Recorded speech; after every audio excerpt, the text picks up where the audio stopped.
بہت فخر ہے ہمیں کہ اگر کوئی بھی دشمن پاکستان پہ حملہ کرنے کی سوچے گا بھی تو ہم ان کو میزائل سے مار کرائیں گے. لیکن جناب چیئرمین، اس حکومت کے نئے پیٹرول بم کی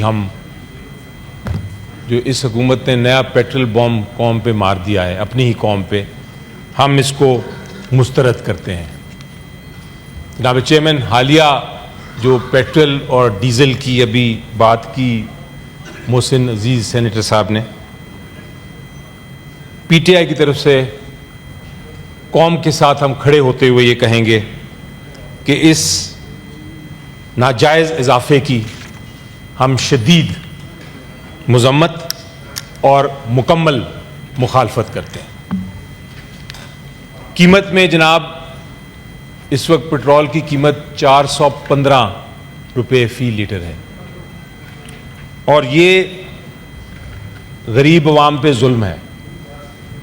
یہ ثابت کرتا ہے کہ یہ حکومت نااہل ہے. یہ ثابت کرتا ہے کہ اس حکومت کو عوام کا کوئی خیال نہیں.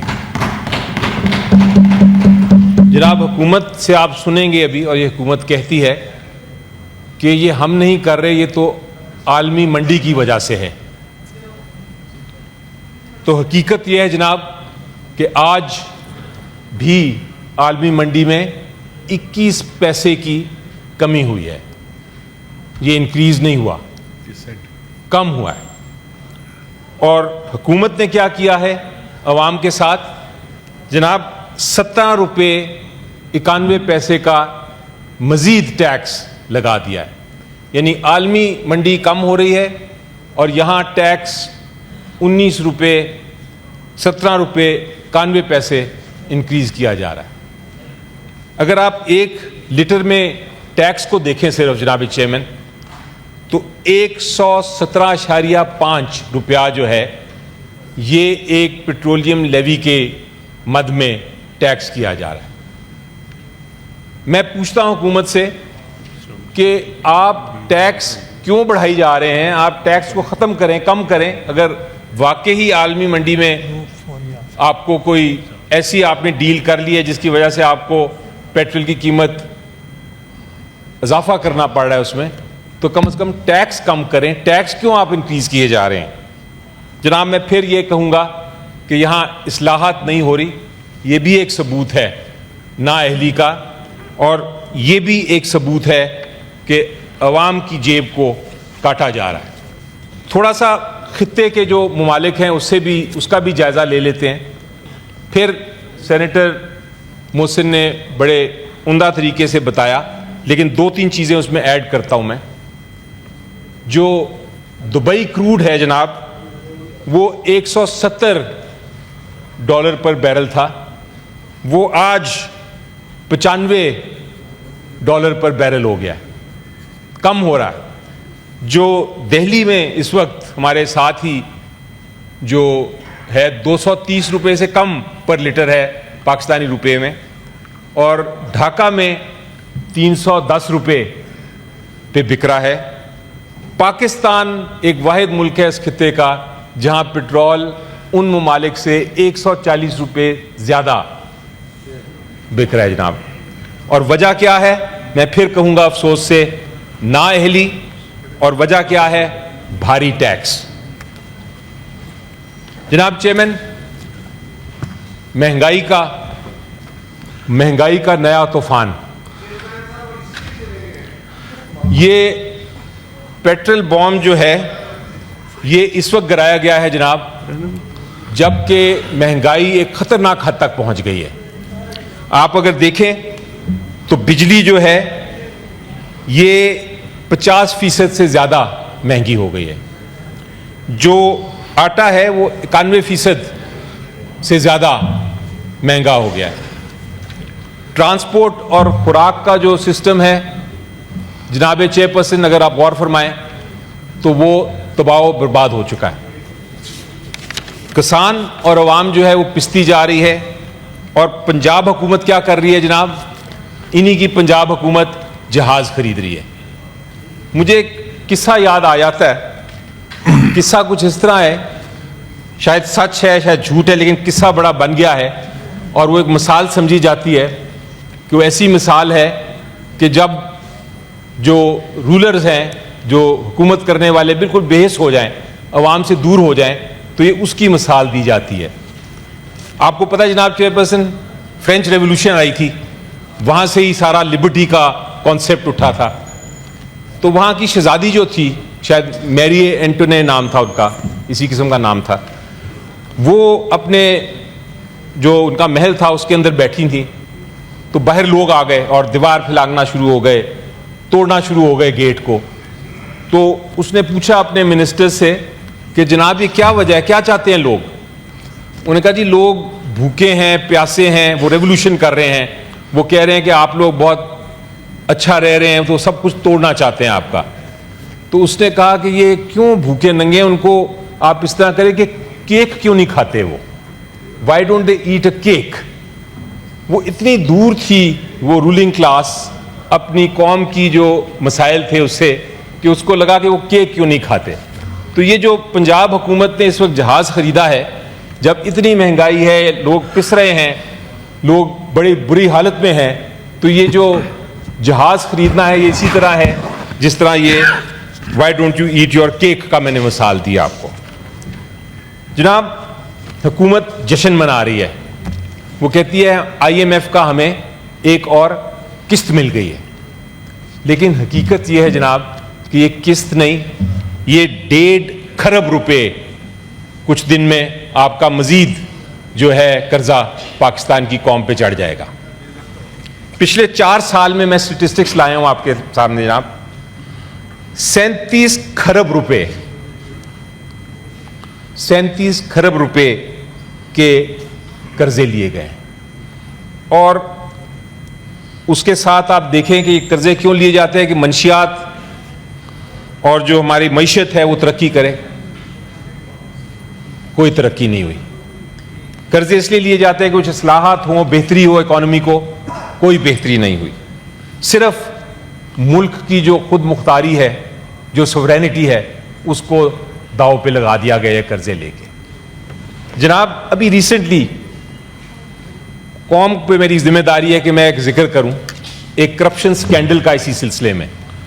ایف آئی اے, تھوڑا ٹائم کا بھی خیال رکھنا, فیڈرل انویسٹیگیٹنگ ایجنسی, جناب انہی کی ایجنسی ہے, اس نے کیا کہا ہے؟ اس نے کہا یہ بڑی بڑی آئل کمپنیاں جو ہیں یہ جو سبسڈی لے رہی ہیں پیٹرولیم کی, یہ غیر قانونی طریقے سے لے رہی ہیں. تو جناب ایک طرف یہ حال قوم کا کر رہے ہیں, دوسری طرف ان کی یہ پالیسی ہے کہ جو طاقتور ہیں ان کو بچاتے رہیں اور قوم کی جیب سے ٹیکس کے ذریعے اور پیٹرولیم پرائسز انکریز کر کر کے ان سے لیتے رہیں. جناب ہمارا مطالبہ یہ ہے, قوم کی طرف سے مطالبہ ہے کہ پیٹرولیم کی قیمتوں کو فوراً کم کیا جائے. دوسرا ہمارا مطالبہ یہ ہے کہ پیٹرولیم ٹیکسز جو ہیں وہ ختم کیے جائیں فی الحال.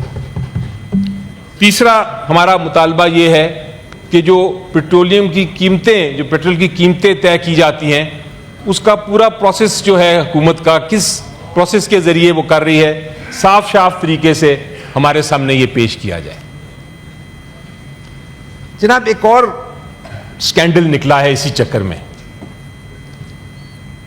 آپ کو اسٹیٹ بینک آف پاکستان کے گورنر کی رسپانسبلٹی تو ایک آئینی اور ایک قانون کے تحت ایک ادارہ ہے, اسٹیٹ بینک کا گورنر. اسٹیٹ بینک کے گورنر نے کیا اعتراف کیا؟ انہوں نے یہ اعتراف کیا کہ 2023 سے لے کے آج تک حکومت نے 27 ارب ڈالر مارکیٹ سے خریدے ہیں قرضے کے طور پہ, 27 ارب ڈالر. اور وہ اس لیے قرض لیا گیا ہے کہ مصنوعی طور پہ پاکستان کا جو روپیہ ہے اس کو سٹیبل رکھا جائے. یعنی کہ یہ جو سارا ایک ڈرامہ کیا گیا ہے قوم کے ساتھ کہ جی اکانومی ٹھیک ہو رہی ہے, 27 ارب ڈالر مارکیٹ سے حکومت کے ڈالر خریدنے سے تو ڈالر چڑھے گا نا. روپی اس کا اسٹیبل ہو رہا ہے نا جناب. تو یہ اگر آپ پیسے لیتی ہے جب حکومت, تو اس کا مطلب یہ ہے کہ سرمایہ کاری انکریز ہونی چاہیے, ایکسپورٹ انکریز ہونی چاہیے, پھر آپ کا بیلنس آف پیمنٹ درست ہوتا ہے. تو یہ جو انکشاف کیا ہے اسٹیٹ بینک آف پاکستان کے گورنر نے جناب چیئرپرسن, یہ صرف یہ ہے کہ آپ نے قرض بڑھائے ہیں, اکانومی کو کوئی فرق نہیں پڑا. جناب چیئرمین, آخر میں یہ کہوں گا کہ اس کے ساتھ ہی پارلیمنٹ سے بھی جھوٹ بولا گیا. پارلیمنٹ سے کیسے جھوٹ بولا گیا؟ آپ ذرا ریکارڈ منگوائیے بجٹ ڈسکشن کا, نیشنل اسمبلی کا. بجٹ ڈسکشن میں پوچھا گیا حکومت سے کہ جناب آپ ڈالرز تو نہیں لے رہے, پرائیویٹ ڈالرز تو نہیں آپ بورو کر رہے؟ تو اس وقت حکومت نے کہا کہ نہیں, ہم نہیں کر رہے. آج جو اعتراف کیا ہے اسٹیٹ بینک آف گورنر نے, اسٹیٹ بینک آف پاکستان کے گورنر نے, کہ ہم 27 ارب ڈالر جو ہے ہم نے لیا ہے, مارکیٹ سے اٹھایا ہے, تو یہ اس کا مطلب ہے اس دن جس دن یہ بجٹ کے وقت جواب دے رہی تھی حکومت, تو یہ درست جواب نہیں تھا. 4 سال میں جناب چیئر پرسن, ابھی آپ نے سوال پوچھا تو کچھ میں آپ کو 2-3 بار اسٹیٹسٹکس دے کے میں ختم کرتا ہوں. ملکی قرضہ جو تھا 44 کروڑ سے بڑھ کر 81 کھرب 44 بڑھ گیا. 44 کھرب سے بڑھ کر, یونٹ ایک ہی ہونا کھرب چاہیے. سے بڑھ کر 81 کھرب بن چکا ہے. اور اس میں سے جو 7.5 جو ارب جو روپیہ ہے وہ کس کے لیے استعمال کیا گیا ہے؟ اس 27 ارب کو ڈالرز کو خریدنے کے لیے. یعنی کہ آپ خرچہ کر رہے ہیں, قرضہ لے رہے ہیں, کس چیز کے لیے؟ مزید قرضہ بڑھانے کے لیے. یہ کہاں کی اکانومی ہے سر؟ یہ کہاں کی صلاحیت ہے؟ اسی وجہ سے ابھی آپ دیکھ رہے ہیں کہ آپ کا پوری اکانومی جو ہے, سر یہ بڑا میں پوائنٹ کر رہا ہوں, لیکن میں بات پوائنٹ ٹو پوائنٹ کر رہا ہوں جی, میں کوئی ادھر ادھر کی بات نہیں کر رہا. آئی نو جی, بس میں ہر پوائنٹ کو آپ کو سمجھا رہا ہوں اور بتا رہا ہوں. یہ ریکارڈ پہ ہے, اس کا جواب میں سننا چاہوں گا ان سارے پوائنٹس کا. جی, جام صاحب تشریف لائے ہیں انشاءاللہ. سو مسئلہ یہ ہے سر کہ یہ سارا پیسہ جو ہے, جو میں نے ابھی ذکر کیا سارے پوائنٹس کو, یہ سب عوام کے ساتھ ایک دھوکہ ہے. اور ہم یہ ڈیمانڈ کرتے ہیں پی ٹی آئی کی طرف سے کہ اب یہ دھوکہ عوام کے ساتھ بند کریں. شکریہ سر. پی ٹی آئی کے دور میں ڈالر نہیں لیے سر, آپ نیوٹرل بیٹھے ہیں سر. عامر وزیر, سر میں ایک تھوڑا سا آبجیکشن کر دوں. اچھا ٹھیک, پلیز. کہ آپ جب اس سیٹ پہ بیٹھ جائیں جی ٹھیک, تو آپ سر پھر اس طرح کے کامنٹ نہیں دے سکیں. ٹھیک, تھینک یو. کیونکہ آپ ماشاءاللہ اس سیٹ پہ بیٹھے ہیں, اس کا مطلب آپ نیوٹرل ہو گئے.